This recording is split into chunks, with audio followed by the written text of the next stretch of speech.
All right, welcome to a special edition of Postulating Solutions with Preachers.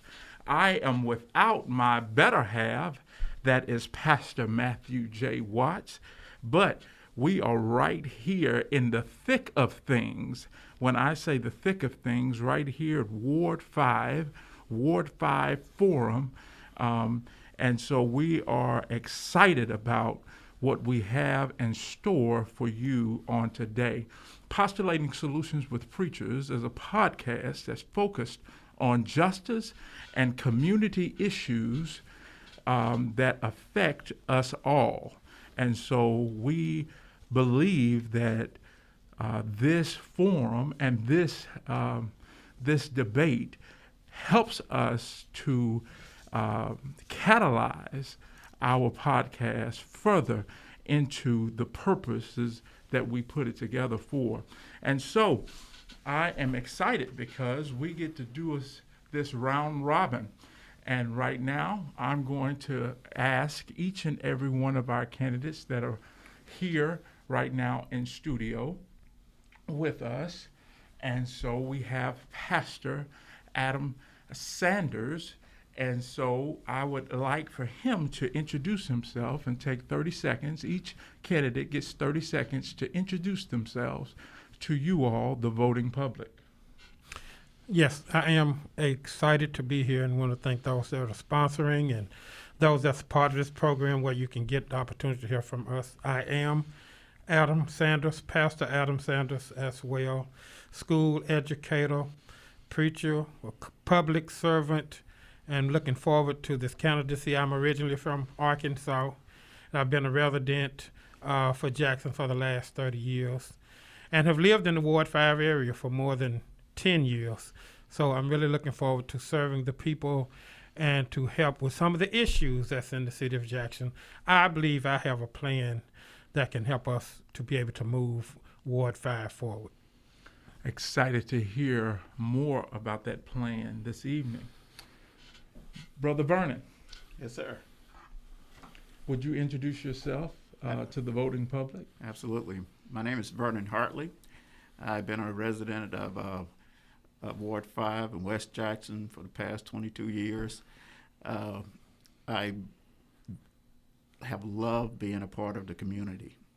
West Jackson is my home. It's the best place to live.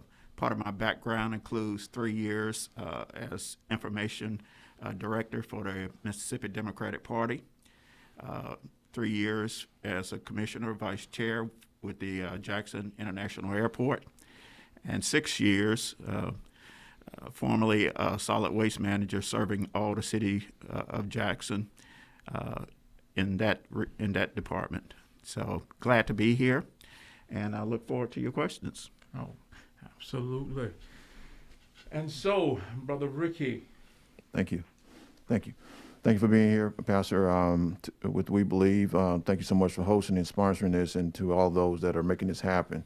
Ricky Jones, Ward 5 candidate, born and raised, lifelong resident of Ward 5, have worked in Ward 5, continue to work today in Ward 5, involved with over 20 plus years experience in finance. That includes banking, real estate, and insurance. Look forward to bringing that level of experience and exposure to assist and represent the people of Ward 5. We're excited to be here. We're excited for the opportunity to serve the people. Graduate of University of Southern Mississippi with a major in management. Look forward to bringing all the experience to the table and really representing the citizens of Ward 5. Thank you so much.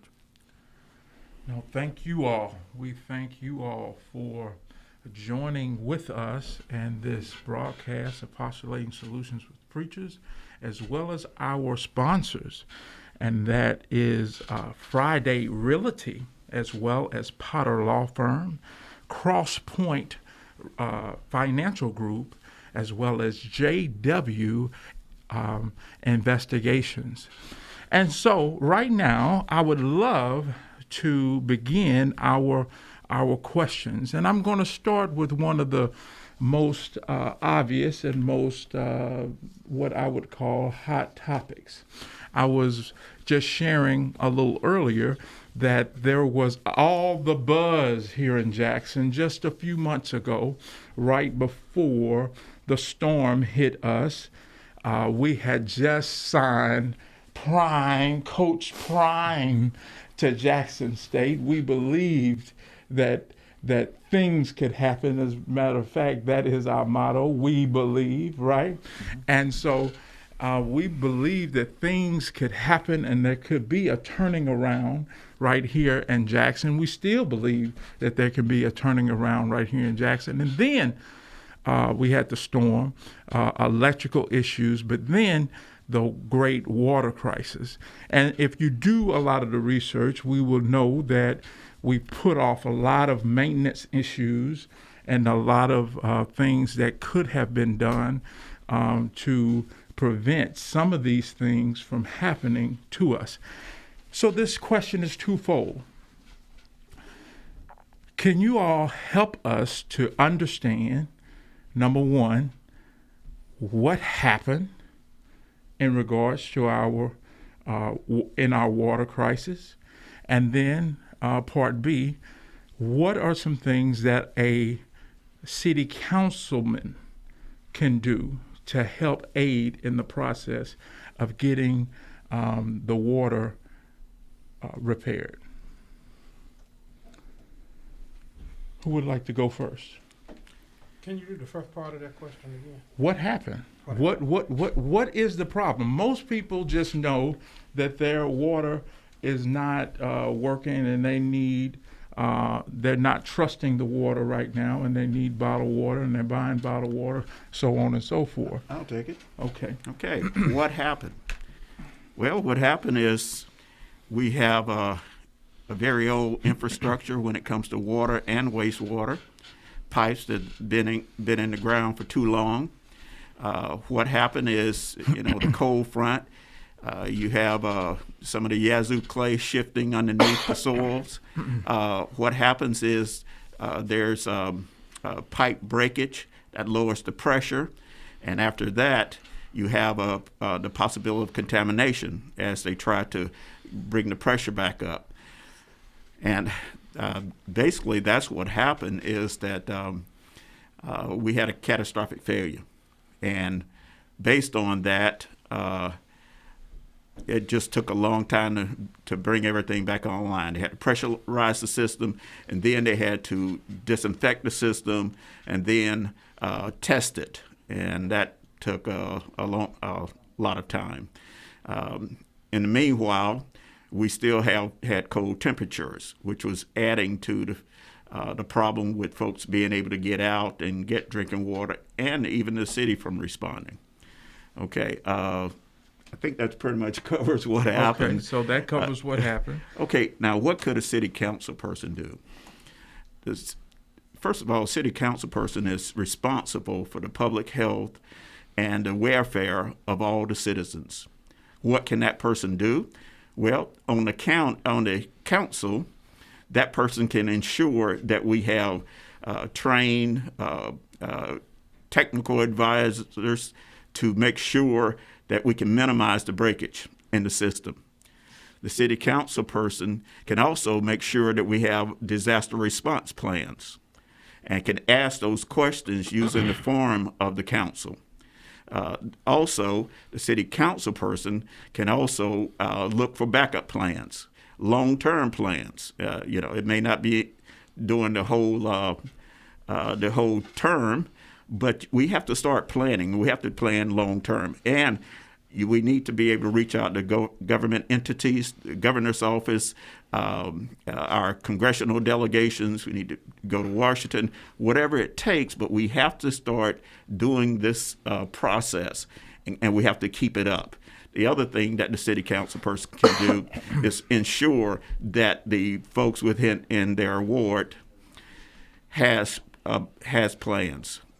We need to connect water sources to our elderly communities, to our healthcare facilities, and other places, because water is a critical need in the community. And we have to have a backup plan if that includes building a storage tank, if that includes having a warehouse just stockpile with water, or that might also include having an agreement with other municipalities to help us out, having an agreement with stores like Walmart and other places to help us out. Because we know cold weather is going to come, and we know we can't fix the pipes overnight, and so we need to get about the business of trying to prevent it and minimize the damage. Pastor Sanders. Yes, okay, well, said what happened, and yes, it was very, very unprepared. This is a situation that was different than most. We've had storms and winter storms, maybe not this severe at this particular time, so that was kind of a new learning process. And hopefully we have learned from that so that we can be prepared. So that's what happened, was just unprepared for that. Also, what can we do? What can the city councilman do? I'm still thinking of the situation where the money was given for the water, and it seems as if some are still trying to find out maybe what happened to it, and people are still having high bills and things like that, which should not be. Are you referring to the 1% sales tax? Well, no, I'm talking about where the money was given back from those that did the meters. Oh, yes, what okay. happened. Yes, the Siemens contract. Yeah, yes. that money should definitely be accounted for. And so the councilman is to stay on top of that and to find out what's happening with that, along with, again, they could say building storage tanks, and to make sure that water is, that the older seniors and those that need water in their areas, that is done. Pipes, redone, maybe a little bit at a time. Again, I say that's something that's not going to happen overnight, but it's going to have to be a good, strong system of that. So the city councilman would have to be on top of that. We're just going to have to be better prepared than we have been in the past. Okay. Brother Jones. Thank you. What happened?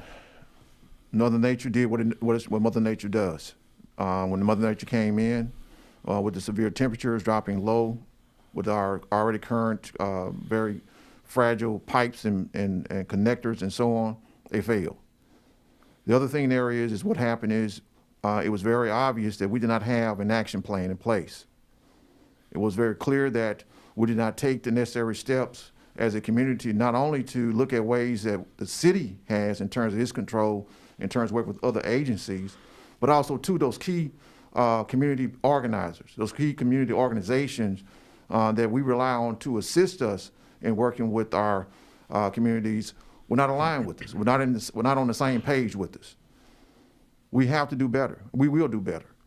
In terms of how can I help, how will I help, and what will I do? I am here to represent you as your city councilman. You can be rest assured that we will have those questions in place, asking and putting policies in place to ensure that we have plans for what we know will happen and going to happen. Because again, we know that our pipes are fragile. We know that our pipes and connectors and everything that goes along with that is not in good shape at all. It's up to us to ensure that we are planning for our communities, our families. We will make sure that we as a council talk together to understand exactly where we are. Make sure all the facts out there so we can put a plan in place and implement it. Because we know what the pipes are, the major holes are. Next thing is we will work with the mayor to ensure that he understands from an administrative side, that we're all on the same page. Because again, we have to be on the same page to work through this process. We will work with our local elected officials. We have monies coming in because of COVID-19 through the recent $1.5 trillion. What do we fit in that process? We also have a federal delegation that's also putting programs out there. Are they aware of where we are, what our plans are?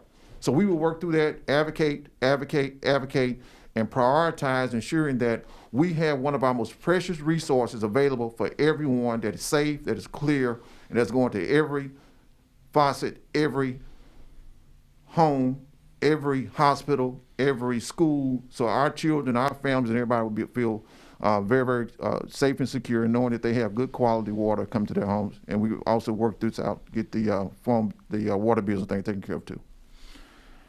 That's a good note there. I want to go back to you, to begin this, Brother Jones, Yes, sir. if as we look at the high rental rates and the low wages, this has created a housing crisis in Jackson.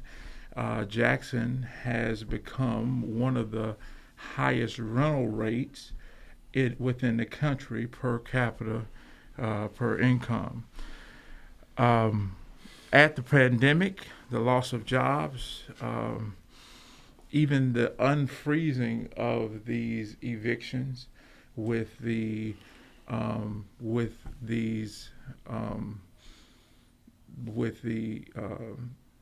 these landlords not paying mortgages, and you have another pandemic on your hands. What are some of the things in regards to plans that you have thought through in regards to how the housing crisis and these high rental rates? Mm-hmm. Thank you so much for the question. My plan for this is this: that housing is one of the most critical pieces that we need to have. Not just housing, but affordable housing. We realize that if you out of 100 black folk, only 13 of them going to own a home, 13%. So we know that number is. We also know too that the average income for folks in our area, particularly Ward 5, is about $17,600. Mm-hmm. And we drill that down a little bit further. That means that the average homeowner in our community probably gonna make a little bit less than that in Ward 5. Okay, so that impacts us there. So we have to have affordable housing. As we already know, HUD has issued out monies to Mississippi Home Corporation, which is their purpose as a conduit. I use that word lightly, to ensure that those funds are made available, one, to renters, to ensure that they're able to catch up with their rent and pay their rent forward or pay their mortgage forward. And so that's one option to do what we call a stopgap for right now because of the COVID piece. Next thing in the area is we have to work with our financial institutions around here. We would have conversations regarding what type of plans are available that they are able to institute to assist first-time home buyers and or low to moderate income individuals to be able to access these homes. We will also work with those partners that provide these first-time home buyer workshops and classes and so on, and really drill this down with those banks that have these, what we call Community Reinvestment Act pieces that are actually focused on putting individuals in homes. How do we assist them in understanding the nature of what we have to make sure that those residents are able to get into a home? Next thing there is educational-wise. We have to start, as our youth begin to graduate, have those workforce readiness or career readiness programs really in place to assist them to step out with some of the license they're able to leave and graduate with already in hand. For instance, we have a child that's interested in nursing. That child can actually graduate, take the pre-nursing courses, probably graduate with probably 1 or 2 classes before they have maybe set for their LPN. Well, we know off the bat that child now is stepping in there with a minimum $40,000 income. Well, at $40,000, that's definitely well above 17.6. Now that one person there now has stepped in to move up, but the most important thing there is we are now able to work with other workforce readiness programs to bring in additional employees to start paying at a higher rate. And so now we've increased our annual in terms of income, but we've also too put a plan in place where Mississippi Home Court to put those programs that they're in control of out there and made available to our citizens. We've talked to the primary mortgage people around here, your Trust Marks, your Bank Corp Souths, your Bank Pluses, et cetera, and not leaving anybody out, Hope Credit Unions, et cetera, that they understand too the importance of our families needing to find quality homes in terms of affordable housing. This now strengthens communities because we've also tied in the school system. Because again, now those families have quality school systems that are positioning their children as well as producing a student that's leaving school, that's able to go on to college and to into the workforce, that now has the skill set to have gainful employment to be able to afford their house and everything. Thank you. Brother Vernon, would you like to address the question? Yes, I would. Okay. I was just trying to get back on track here. Okay. Housing and rental. Mm-hmm. Okay. There's a lot of folks out that own rental properties. I have 2 rental properties. But when I tend to purchase rental properties, I want something in my neighborhood that can lead to upgrading the neighborhood, upgrading the community. And also, the last last time my house was empty, I wanted someone from the neighborhood to occupy it. So there's a single mom there now that's remaining in the neighborhood, and I reduced the price down so that she could afford it.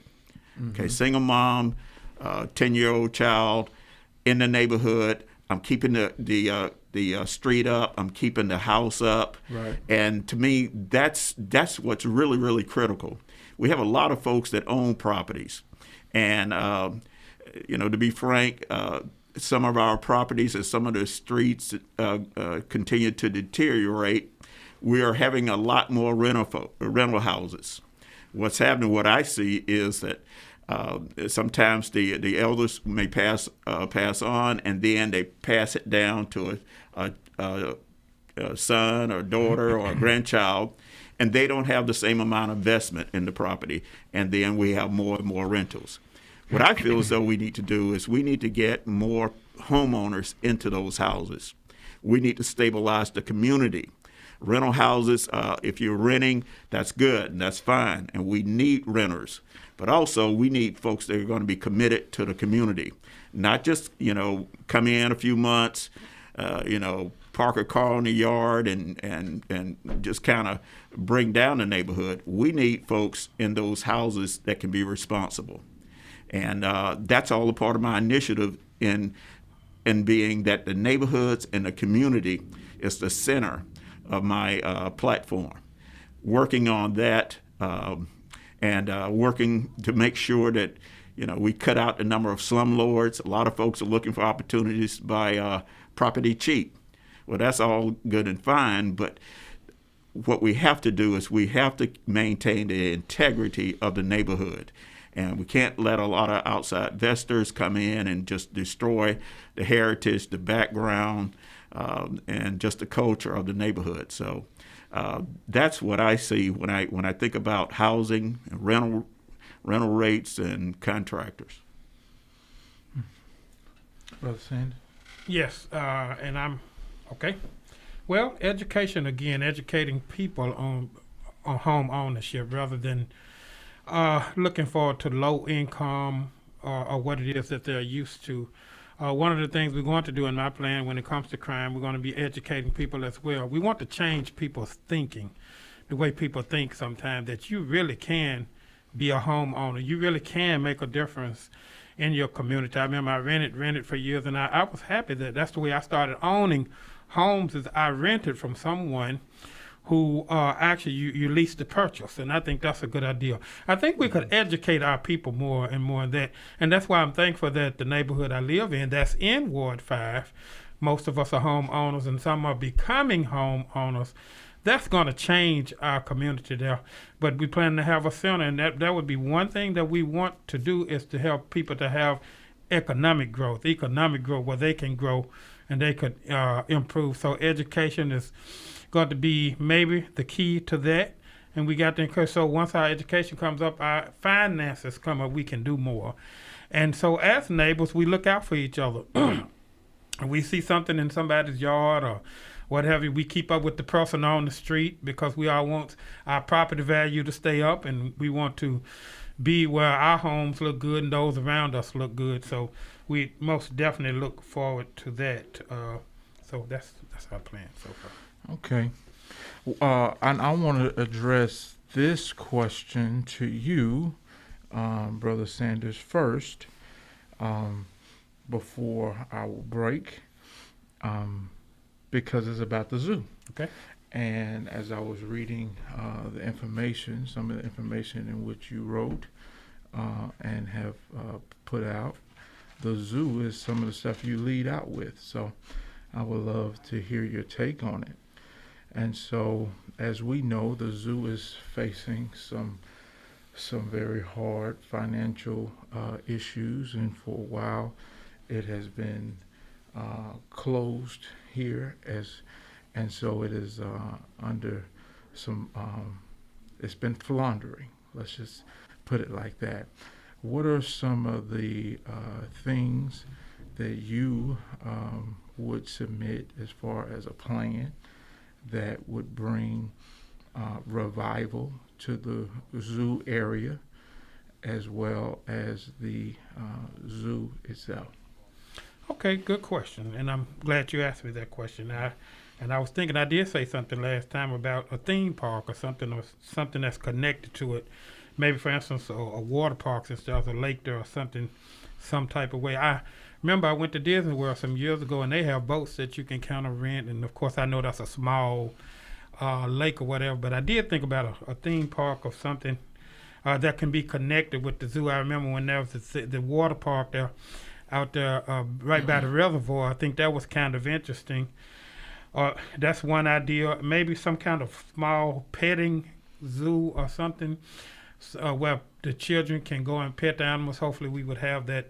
Maybe some of that land where homes are abandoned or whatever. Maybe some of that could be revised for a petting zoo of some kind where the children can go and pet the animals or something of that sort. And then there's the old YMCA that's closed down there. It would be kind of nice if it could be revised, maybe where we could have great usage, just since it's right there near the zoo.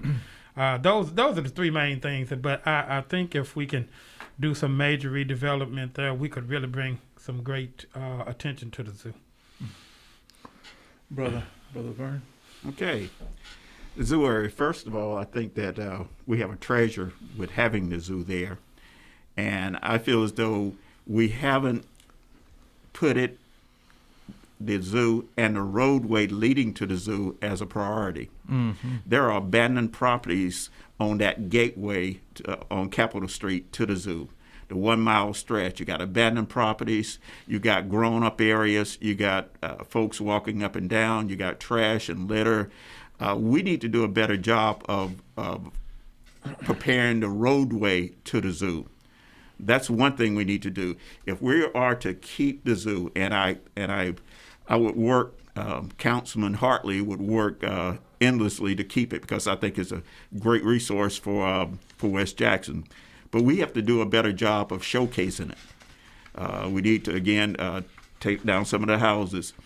As far as some initiatives on the zoo property itself, the zoo is right there with Livingston Park. Very, very nice park. If we keep it up, and I think we can do more towards enhancing the use of Livingston Park. It has a nice little pond area there, and a few years ago I was talking to one of our late senators, and he said that he used to jump off the diving board into Livingston Park. And he was asking me, "Is that still there?" I said, "Yes, sir." Senator Cochran. I said, it's still there. And a lot of folks have a lot of memories, positive memories of the zoo area. We need to put everything into it. We need to put the things into it that's going to help it prosper. You mentioned the YMCA. There's a gazebo also there on the property. We could, if we put just a little bit of money in there, that could be a showcase for folks getting married and photo ops and so forth. But we really need to just pay attention, especially to the little things that we can do to upgrade that area. It's great having a zoo, but when folks have to, coming especially from out of town, we get a lot of folks still coming from out of town, when they come up on Capitol Street from 220 and they start locking their doors and stuff and looking around, and they'll probably tell their friends, you can go to the zoo, but you got to be careful. We need to do a better job of showcasing it. And that 1 mile stretch from 20 to the zoo need to be shored up and made look like it's headed to something special. And that's what I have. Our church runs a business along that corridor. It's a very important stretch for us to see beautification there, and we're trying our best to be the change we want to see right there. Common ground cuts whenever you see it. We want to thank our candidates, and we don't want you. I want you to answer the question. And there's time for you to answer the question. I great. apologize. No, no worries. Thank you. Yes, indeed. Thank you for asking about the zoo. Zoo is very special to me because, again, as a Boy Scout, I received my fishing badge there, and as well as my cycling badge as a scouter. But the zoo is part of a collective right here in this West Jackson space that we need to tie into. One is we know we need to have state assistance through, again, Secretary of State's office to work with those properties that are state-owned, but also to work with Mississippi Home Corp and as well as U.S. Department of Housing and Development, Urban Housing and Development, to look at ways to get those homes up and as well as use the economic side of that HUD money to assist small businesses with either facade pieces and or certain grants to open up. The other thing there is that the zoo does tail right into municipal golf course. There's an opportunity there. We can tie the golf course in as another attraction right into the zoo, which again makes great sense. Right next to that is a very historical place over there is Hawkins Field. There's another opportunity there for us to have additional opportunities for showcasing either, I heard in the past mentioned a museum of sorts. We see other communities that have put on small museums to show different artifacts and so on, because I know there's a plethora of individuals who've been impacted in all wars. Next thing there is that, and go 2 streets over even from here, one of the key pieces is that the U.S. Park Service is taking over the Mega Everest and home areas, that whole area there. So how can we tie that piece into where we are to have a good, 1, 2, 3, 4 stop as people are coming in? Because again, those types of things, again, generates, again, as I said before, economic activity in terms of opening businesses. It changes the perception of opportunities that are available because individuals have numbers to look at to make quality decisions on what type of business to support, as you've already stated. We have the low-hanging fruit types of things that are already there. We have to now have the visionary to represent the people to go in and talk about this and how to tie all that together. And that comes with Ricky Jones. Because again, we have to take this from a different perspective and not look at what has happened, because we have the plans there. Now it's time to execute. And that's what we are. We're going to step on take the legs that's already on the work. Next stage of this piece is to pull it forward. So we can do that by using the assets that we have and do it in a great and rewarding way to ensure that we not only, one, have strong homes and neighborhoods in that area, we have solid businesses that are reaping the benefit of individuals coming through in a very, very, as you mentioned, picturesque entryway. 3, we have other key components that are already there, because it's already been mentioned that we're going to upgrade airports, already been mentioned that we're going to upgrade other recreational activities, already been mentioned that we have historical pieces, and not one city in the U.S. has a Mega Everest home. Not one city in the U.S. has a Mark Walker Alexander home. Mm-hmm. So how do we work together, let Ward 5 lead the way, and really show the components of what we have? And that's done by Ricky Jones, Ward 5. Thank you. Well, you heard it and are hearing it, folks. We have part 2 of our forum coming up, and you don't want to miss these questions because we have saved the best. Did you hear me? We've saved the best for the second half of the show, just so we can keep your social media attention, just so we could keep your social media attention. And I know sometimes it's hard to keep my social media attention, but I want to bring to your attention our sponsors for this wonderful forum that we have here today. Miss Priscilla Donaldson of Friday Realty. If you're looking for a place to call home, look no further than Friday Realty, because with Miss Priscilla Donaldson, you will find the place you are looking for. Also, Potter Law Firm, where she is helping Miss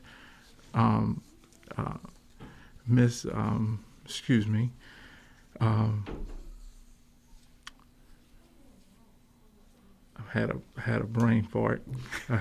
Sorry, I apologize. It does happen sometimes. So, Ms. Potter, attorney at law, Potter Law Firm, is helping us find our way. It's helping all of us find our way. But she is wanting you and I to learn about the power of bankruptcy, and that it is not just a start over from your debt situation, but it is also a principle, a biblical principle from the Bible. And so, if you need help finding your way, call Potter Law Firm. Also, we have Carl Snell from Crosspoint Financial Group. For your money and investment and retirement needs, call Crosspoint Financial Group and Brother Carl Snell and or his agents will take care of you. Last but not least is Brother JW Investigations. JW Investigations. For all of your investigation needs, call on JW and he will get to the bottom of it. So, if you would please allow us to have a 2-minute break, and we will be right back with you with the second half of our forum with our Ward 5 candidates.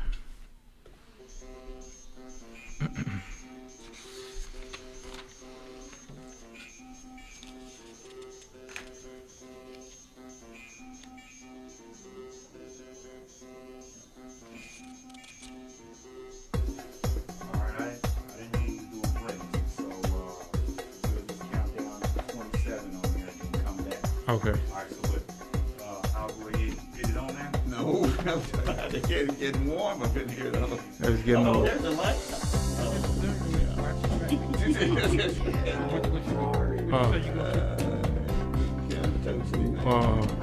You can go to We Believe Digital. Okay. We Believe Podcast Digital. But I've shared it on my page as well as Postulating Solutions with Preachers page. Solutions with Preachers. Which I want y'all to follow us on Postulating Solutions with Preachers. There you go. And that's on Facebook. Mm-hmm. And what's the name of it? Oh yeah. Solutions with Preachers. Oh, my other page is from my book. Man, this ain't heavy either. It's insulated. Church. Sound up.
All right, welcome back to Postulating Solutions with Preachers and our Ward 5 Forum.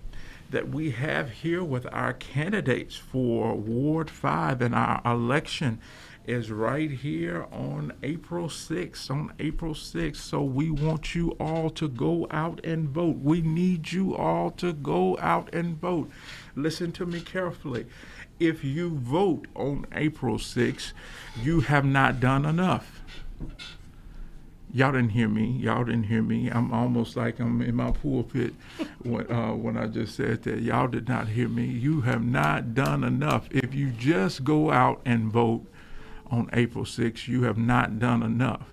We need you to be a invested, concerned citizen. I don't care wherever you live. If you live in Alaska, we need you to be an invested, concerned citizen and making sure that you are making an investment where you live. And so we have with us these 3 wonderful candidates, and we're going to talk right now and enter into this session where we're going to talk a little bit about crime. Uh-oh. I just said the 5-letter word that nobody wants to talk about. Crime. I'll talk about it. But the reality is there's some reality to some of the crime. Okay, now let's just shoot you straight.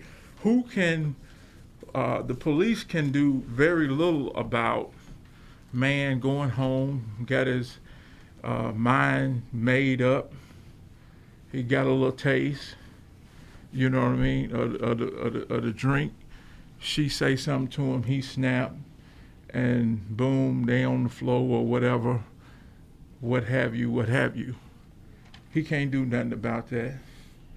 I mean, I personally believe, this being postulating solutions with preachers, that it takes us warring in the spirit to do something about that. But as politicians, that's another cuss word to me, but anyway, but as those who are running for office and are here to represent us, right? Represent our needs, represent us as the constituents and our constituents yourselves. Let's talk a little bit about crime. Let's take a little time to talk about crime. And let's talk about your platform as it pertains to crime. If you live in Ward 5, you hear Jackson State, the band playing, but you also hear some gunshots. What do we do about this? Brother Hartley? I listen to the band. Crime is a critical issue. It does a lot. In other forms I mentioned, I've been robbed, stuff stolen off my porch, folks jumping my fence, 5 times in the last 4 years. I'm not going to move. They're just going to have to stop. But what it does is it creates an environment of trauma. You keep, watching the cameras at night.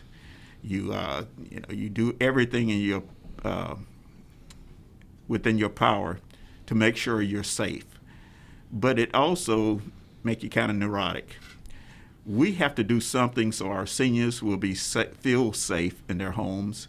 Our children can feel safe in the yards and walking to school and the bus stops. And my platform includes what I believe is the strongest thing we can do, and that is community. We have to get those police back into the community. We have to get it in a sense where the community give them the most support and trust possible. What that means is I like the national program, the community-oriented policing. That's where police and communities come together. And believe you me, the police cannot do it by themselves. It's impossible. They need the help of the community. Unfortunately, the only time you hear that is when there's a crime has already happened and you hear it on the news. JPD needs your help.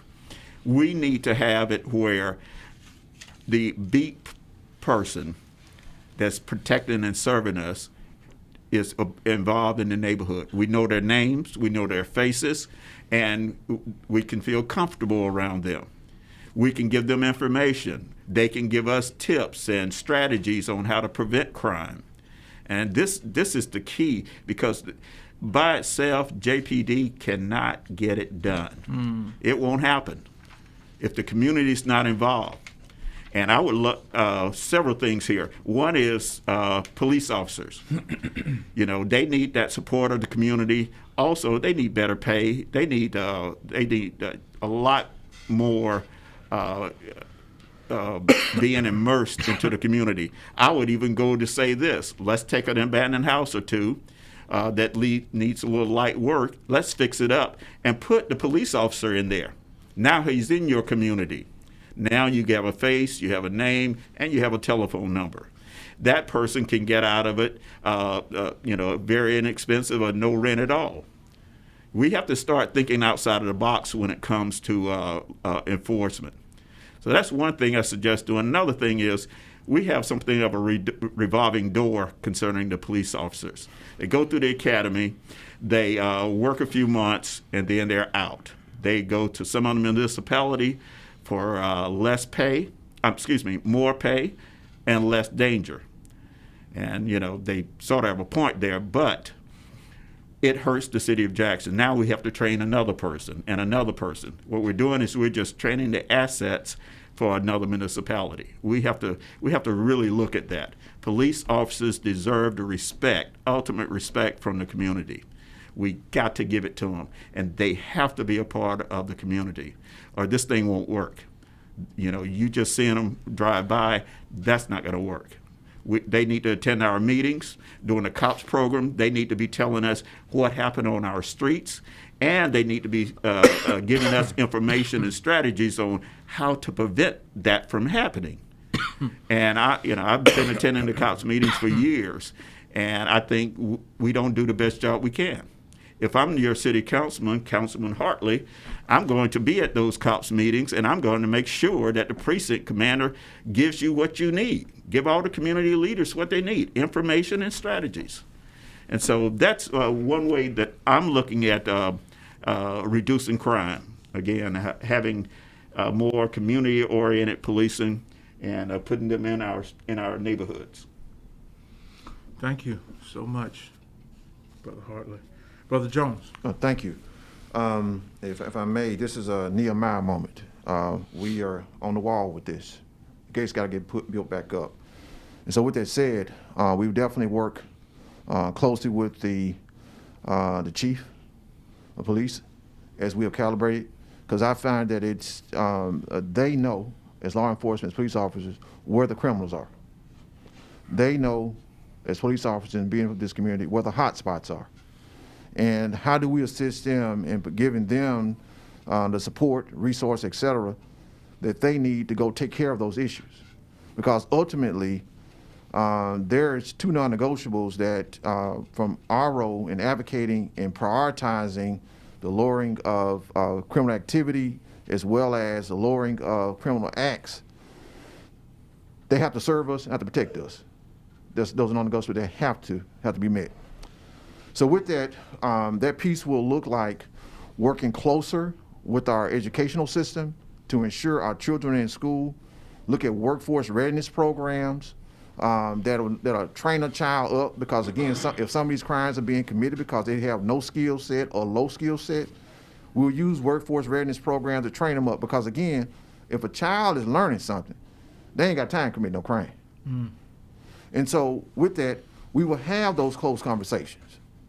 As a council, we will get on the same page. We will get together and to come up with our common ground, and then we will also work with the mayor to come up and ensure that that administrative side is being carried out and meeting those objectives that we need to have. Next thing there is we begin to see this shift happening, and that's my conversations with business owners or what have you. They've been broken in more times with no response, no resolution, et cetera.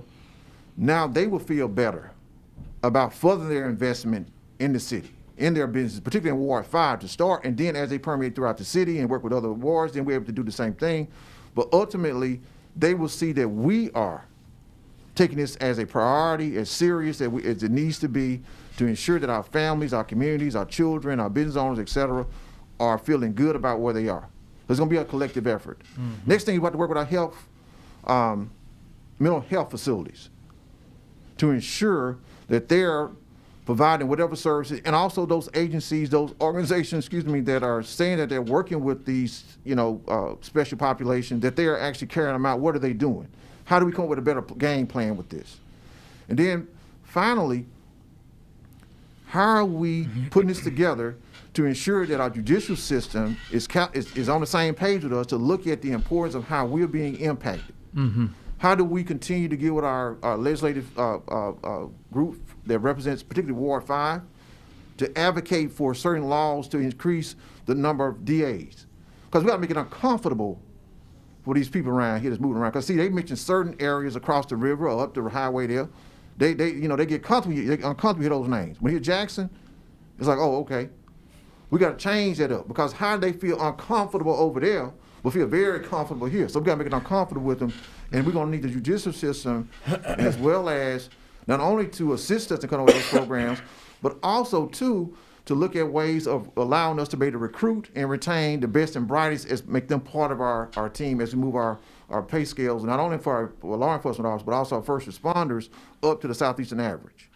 And I think that will in turn show where we have increased our educational side, we have increased our home ownership, we've increased the number of in terms of economic development, where we have businesses coming in, hiring and paying at a higher wage, individuals there, and we will start seeing this crime piece start going down. And I would advocate, and as I always do, for my people in Ward 5, as their city councilman, Ricky Jones, Ward 5, bringing back pride. Okay, good. Our crime situation out of control, of course, but I feel we can make a great difference. I'm thinking, as I'm an educator, teacher, and the impact that we can have on someone's life. Truthfully, I've had children that have let me know, you ask them what they want to be when they get out of school, and they tell you, hey, I'm dropping out of school. Hey, I want to own a business, or some have just told me they're just going to be a thug. And I say, well, you still need to finish school. You better finish school, because that's the first thing you have to have in education, no matter what you do in life. And it's unbelievable how much that impact has had on someone. I'm going to be calling on, as a councilman, Ward 5, Adam Sanders, be calling more on the preachers, the politicians, the parents, principals of school, people in general, and the police. And I'm looking for some crime prevention centers that can be established. I was thinking how this gentleman was talking about having some of the policemen in the neighborhoods, and I think that's good, but I think we need to concentrate a lot more on what causes crime. And most of the time it's thinking. Our thinking has so much to do with us. I know the United Negro College Fund says a mind is a terrible thing to waste. And also the Bible says, as a man thinketh, so is he. So we got to do something to change that thinking. Talking about anger management, these would be some of the classes that we're going to establish. Parenting, better parenting. Some of these children have not been raised. Some of these young people have not been raised. Respect is gone. Our rituals in life. When we were coming up as children, we wouldn't dare take anything from anybody. We wouldn't dare take something off somebody's porch. Wow. Take something. I pastor a church, and I'm in a neighborhood where people still breaking into our church, and that's really bad. But I think we're going to have to come back to some of our rituals, come back to some of the things that made us who we are. It prepared me for the military. When I was in the military, I thought about so many things that helped me to be able to make it and to be able to overcome in life. So we've lost our rituals. We've lost our respect. That has to come back. And we know it won't be no overnight quick fix, but I think we start to work on these things, we can be able to come back. I was thinking that even in our church now, the flip side of that, where we are located at our church is at Jennings Street, 353 Jennings, close to Bailey Avenue. Many of the people that did the work on our church when we was remodeling were people that was in the neighborhood and people that you wouldn't expect to be as sharp as they are. So it shows you that there's some good Okay, but I think we have to work on these areas, and that would help us to improve because it's just like we said, it's going to take more than the police. It's going to take all of us as a joint effort. Adam Sanders, Ward 5. I really enjoyed each one of you all's answers to that problem, to this problem that we face. 18 to 25. 18 to 25 is the age that are committing the crimes, the violent crimes. I mean, I could sit here and talk about that one all day.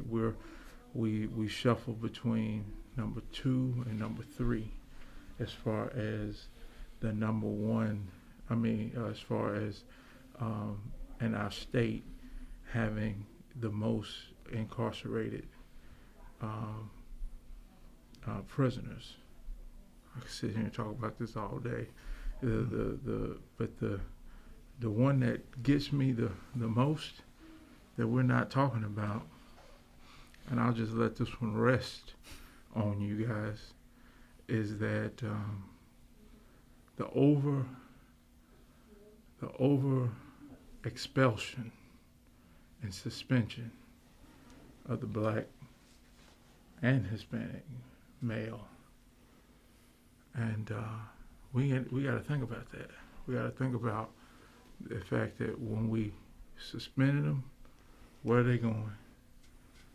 And if we can't handle them in the school, and then who's doing the suspending? If the school system is black, who doing the suspending? Let me move right along. Let me move right along. We can talk about that. Yeah, we can say that for a while. Right, that's right.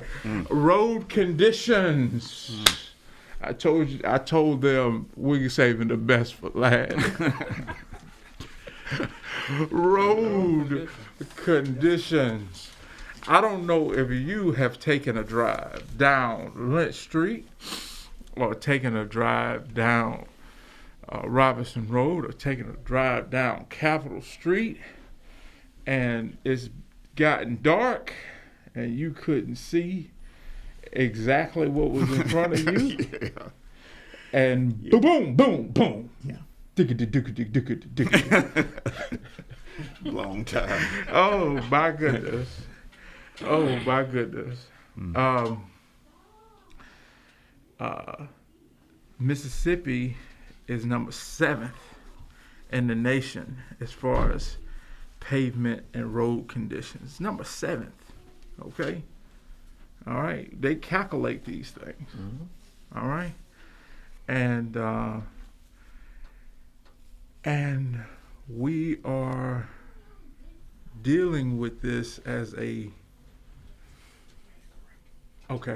we're dealing with this as a larger issue. So as we take this break, and as I acknowledge our sponsors, I want us to come back and talk about the road conditions. Is that all right? Good. And so we will have a few more moments to do so. And so I want to recognize Miss Priscilla Donaldson of Friday Realty. If you're looking for a place to call home, look no further than Friday Realty.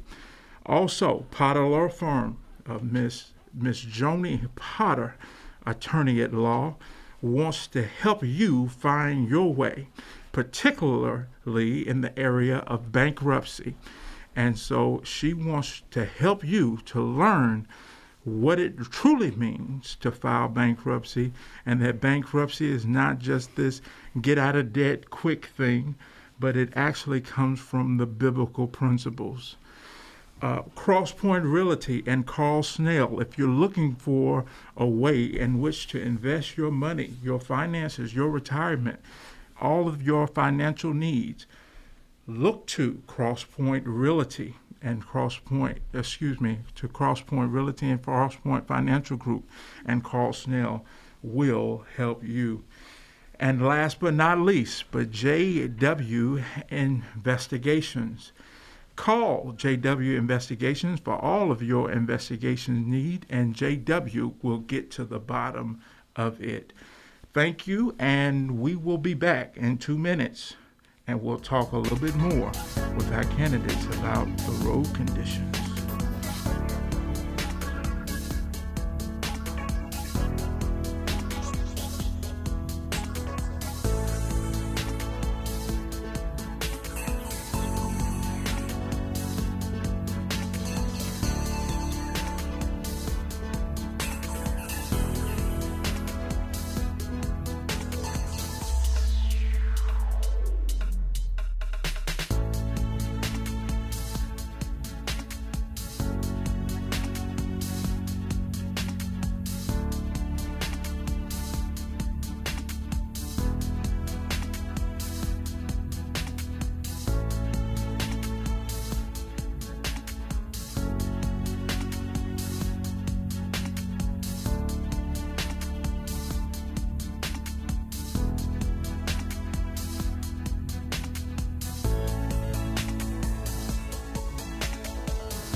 All right.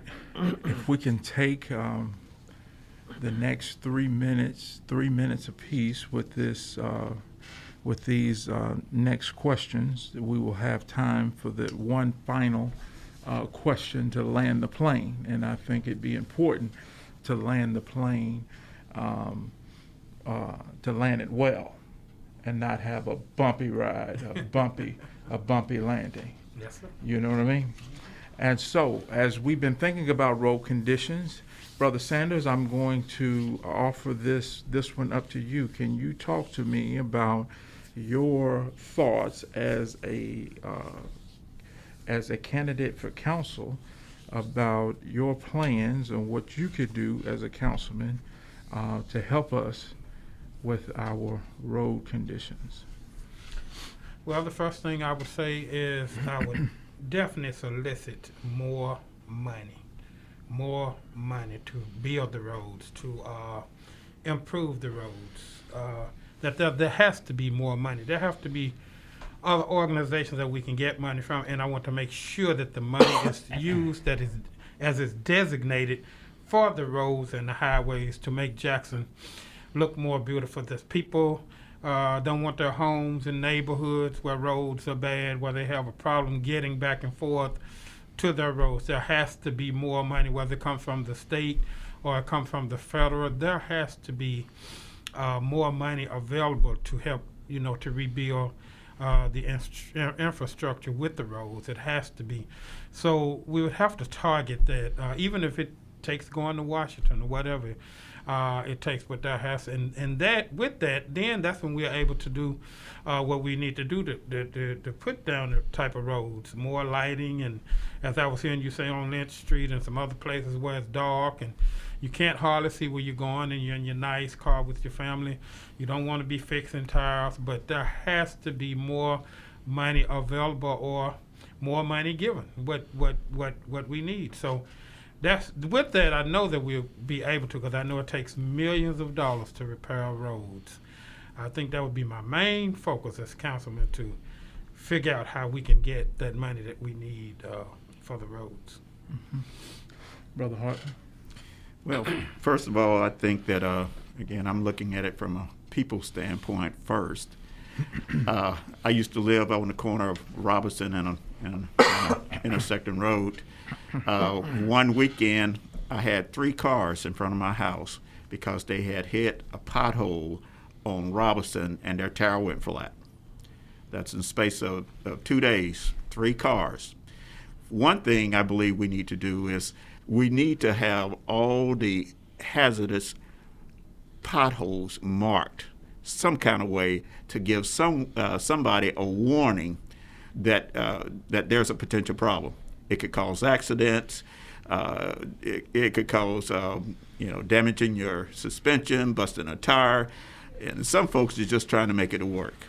They really don't need one more thing, like a busted tire. So we need to have all of them marked. I mean, that to me that would be relatively simple. Get a warehouse full of cones and mark them. Secondly, we need a quick response team. There's a pothole on Eastview that's been there for 2 years. For 2 years, folks have been driving in the other lane to get around it. 2 years. We need to have some kind of prioritization where we can get to the most serious ones first and get it done. And that's too long. Thirdly, as was said earlier, it's a long-term issue. We got that Yazoo clay. It's going to be shifting. One of the things we need to do is we need to be doing more street sweeping, because when we don't, that dirt will accumulate on that curb. Water doesn't get out of the system, and what ends up happening, you have grass and everything growing in the curb. It blocks our storm drains. Water ponds, or it builds up. And once it builds up, it eventually finds its way under the roadway, compromising the road structure. There you have your potholes. So we need to get street sweepers around and have them just to do the job of cleaning off the side of the road. That'll eliminate a lot of the potholes. Long-term wise, we need to be camping out in somebody's office every month or every quarter and coming up with a plan. This is what we need. This is what it's going to take to fix our roads. President Biden now has introduced this part of his stimulus program, the infrastructure bill. Well, that potentially could be a way for us to get funding.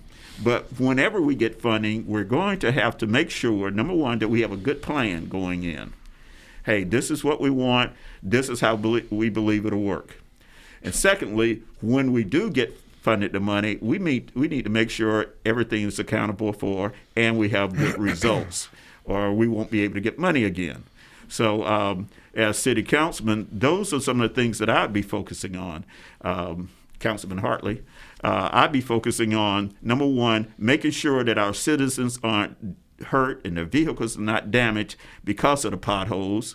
And two, long term, coming up with a strategy, a plan, coming up with regular meetings where we're meeting with the governor's office, we're meeting with our congressional delegations, we're meeting even with businesses, and we're trying to come up with a long term plan to fix the roads. It can't be done in one full swoop.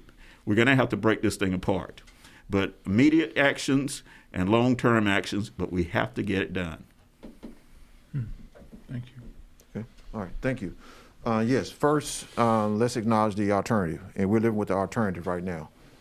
As we see potholes, streets going with disrepair, that means that we emergency responders can't get to a scene quick enough. That means our police officers are in vehicles that are being damaged, which is costing us more dollars. That means our J-train routes is costing us more dollars. That means our citizens that are disabled cannot move around, which is costing them a lack of being able to access quality food or access quality services, what have you, because they're unable to get around. We also have to look at the fact that when we talk about even being transported to a doctor's appointment in an emergency situation, how that ride is costing us perhaps more injury or even growing that injury because of the lack of being able to get to where we need to go.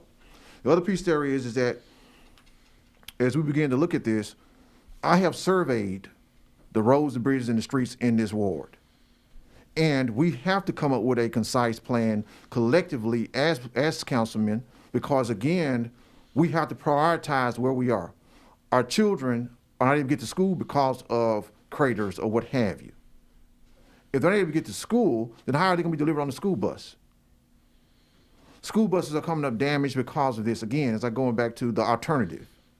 Next piece there is, like just been said, we have had enough studies to know about the roadways in Jackson. Now it's time to execute the plan. Not more planning, it's time to execute the plan. Because we know where every piece of roadway in this area that has the highest number of traffic in terms of miles being driven over, cars, vehicles, or whatever going over it, it's time for us to put action toward ensuring that those pathways are fixed and ready. Next thing is, we have to look at this from economic development side. We know we have infrastructure problem that goes beyond, below the surface with our pipes and so on. So how do we plan to repair our pipes and so on in terms of water and sewer and et cetera, to ensure that we're not only preparing the pipes, but also the roadways and everything above that. And as already been stated, from the state standpoint, that they're putting dollars toward preparing roads and bridges, et cetera, then how does one side of our city has a nice little pathway put in, but my ward, Ward 5, does not. So there has to be a better advocacy for Ward 5 to ensure that we are part of the big plan as well. We will advocate for that. We will prioritize that from a legislative side in terms of all in one side on the council, but also develop and ensure we have the appropriate questions that are crafted to ask the mayor or actually the administrative side what's going on, what's happening. So we have to have all these things in place because, again, our quality of life is steadily being diminished. As I stated, that's the most important thing. Our quality of life is being diminished. Other areas around us do not have similar issues in terms of soil shifting, et cetera, but we seem to let it continue to grow and be just put like, oh, we'll get to it when we get to it. We deserve better. Mm-hmm. We'll have better. Mm-hmm. Ricky Jones, Ward 5, April 6th. This is good stuff. So as we bring this, as we round home and begin to bring this to a close, I would like for us to address the fact that there is some development that is happening within our city, some strong economic development that's happening within our city. Organizationally, communities like Fondren has organized themselves, and over a course of time, we've seen major development. We've seen new development now over here on 55, the Renaissance, and things like that. As you all see it, do you all see development happening within our district that would help us to have a higher quality of life, that would lead to us getting out of some of the crises that we see out and find ourselves in, a lot of which is some of the houses in our community, neighborhoods within our community, have upwards of 70% vacancy. That should be bone chilling. Mm-hmm. When you go down the street and you see only a few people occupying those homes. So I ask about this around economic development vision. Do you have a thought and a plan around economic development? I do. Yes. Having experience as a financial banker in lending in the mortgage side, as well as working collectively with the Chamber, Hinds County Economic Development Board, as well as Central Mississippi Planning and Development District, Mississippi Development Authority, and as well as the state as a whole.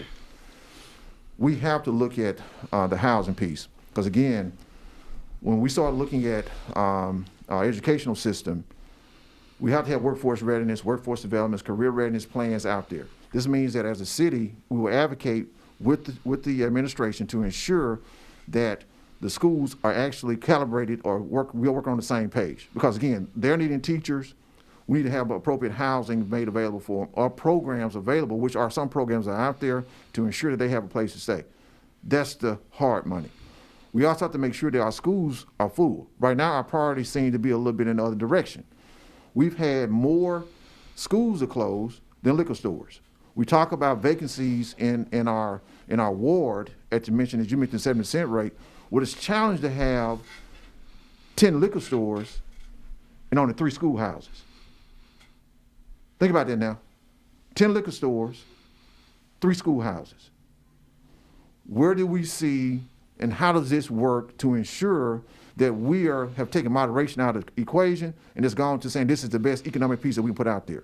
How is that growing families? How is it taking care of our children, et cetera? It's not. It's an epidemic. That cuts into businesses wanting to come in from an economic standpoint, because it's very challenging to find very vibrant, high-paying jobs next to a liquor store, as an example. We have to start looking at how do we craft our message and how do we start recruiting to this oasis, because this is a jewel in the city.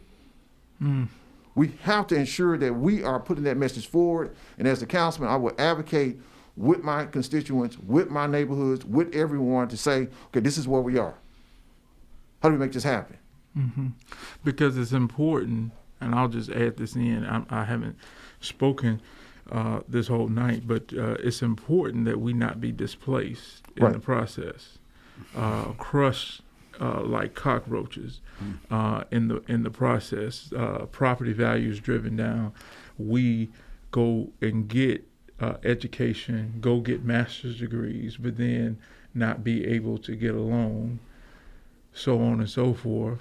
I, for one, went for a loan and was able to get one, but a person who in my congregation wasn't able to get one, and they had 2 master's degrees, both of them put together, had 2 master's.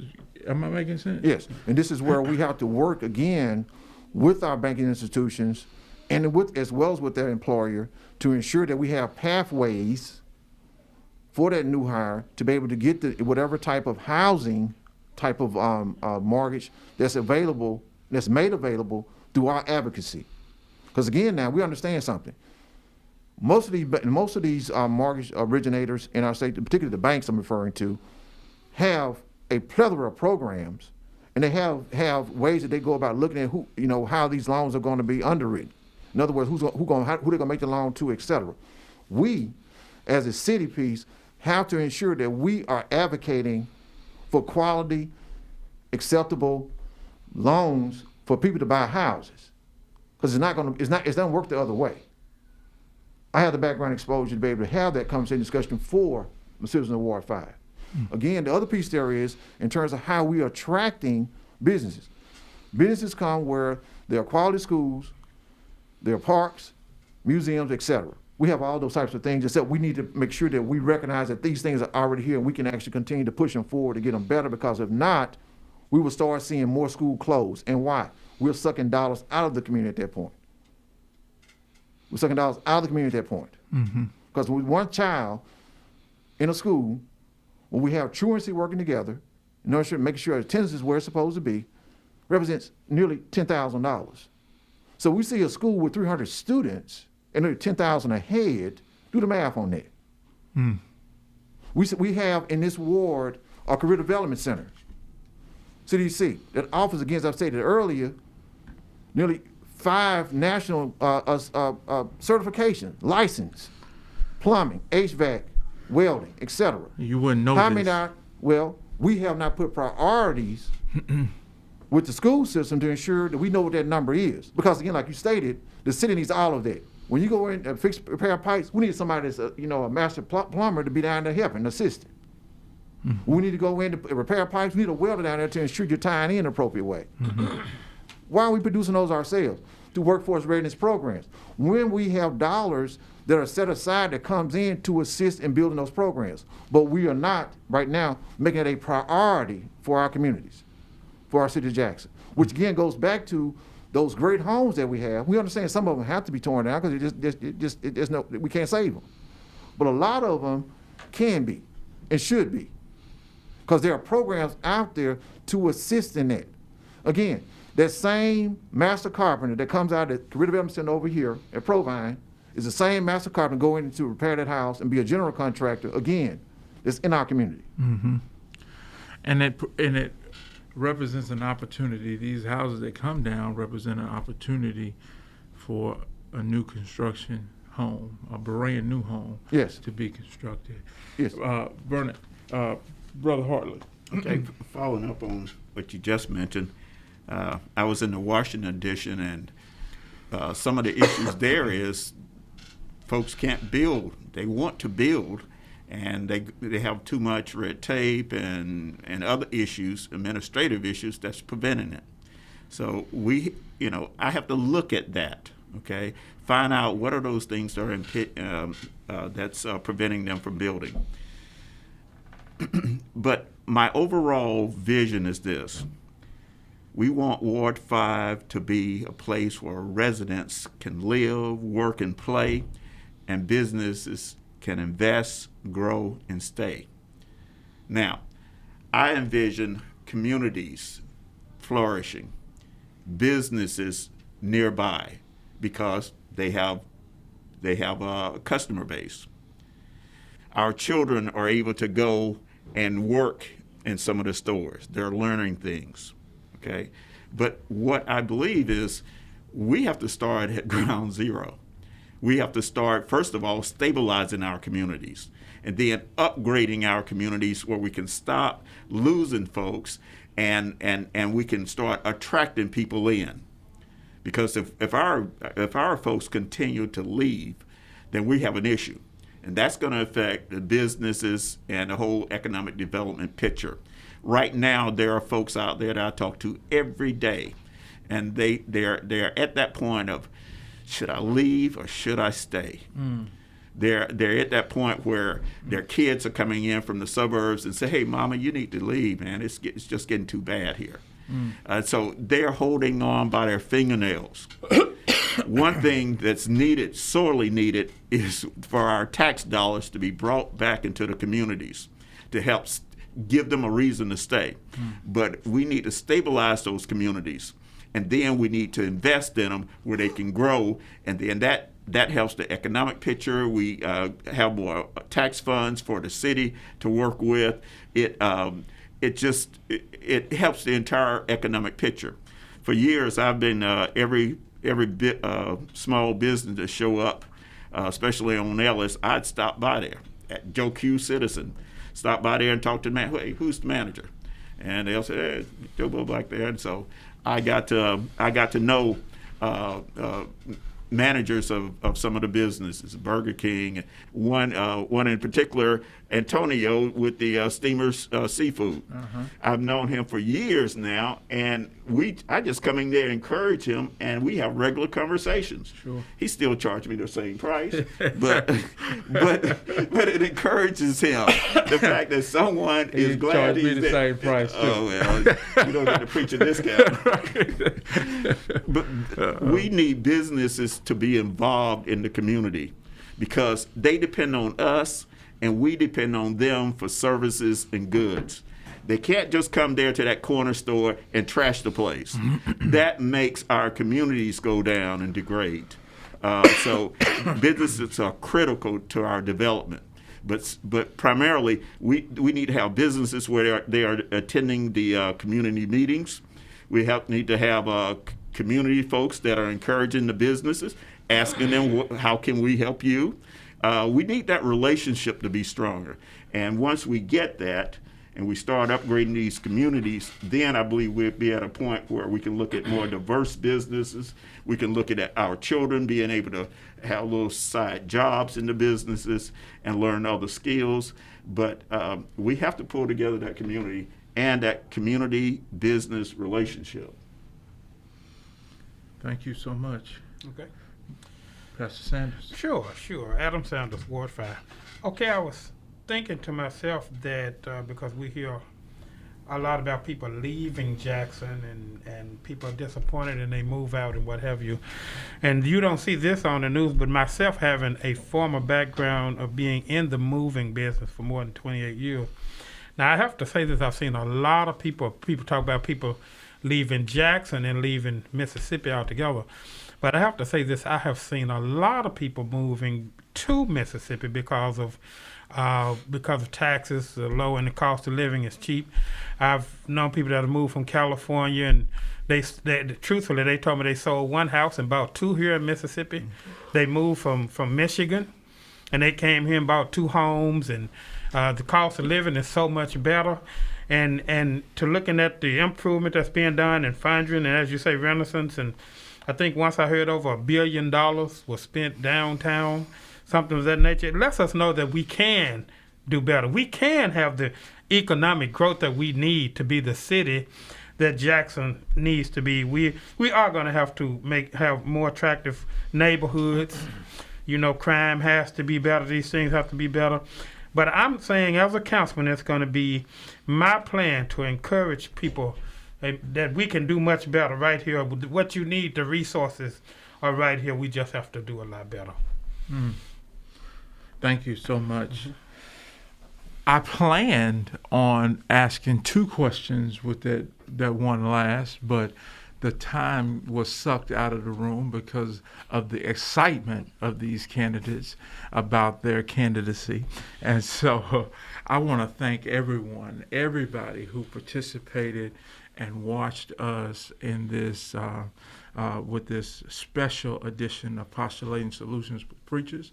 Everyone who's going to catch it after this live broadcast, and everyone who's going to listen to it on Gospel Mix Radio.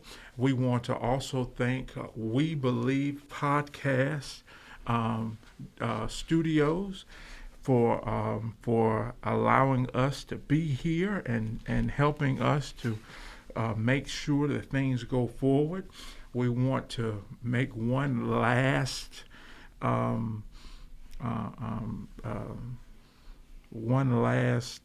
ditch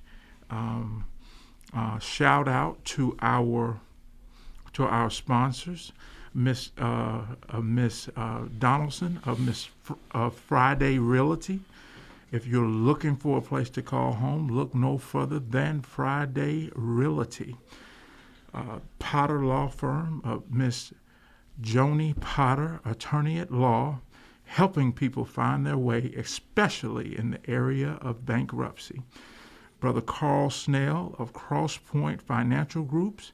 If you're looking for your investment or retirement needs, look no further than Cross Point Financial Group. And last but not least, but that is JW Investigation. And if you need investigation, call JW and he will get to the bottom of it. So we want to encourage you to go out and vote on April 6th. And as we've said, if you only vote on April 6th, then you have not done all that you can do. We need all of us to be concerned citizens and to make every effort that we can to pitch in and bring the values and the morals of our community up. And we can do it if we do it together. So we want to thank you all so much. I want to thank the candidates again so much for your time. And thank you all for listening to Postulating Solutions with Preachers. Pastor Watts, I missed you, brother. But we'll catch each other this next week. Thank you so much again. Postulating Solutions with Preachers, signing off. Bye-bye.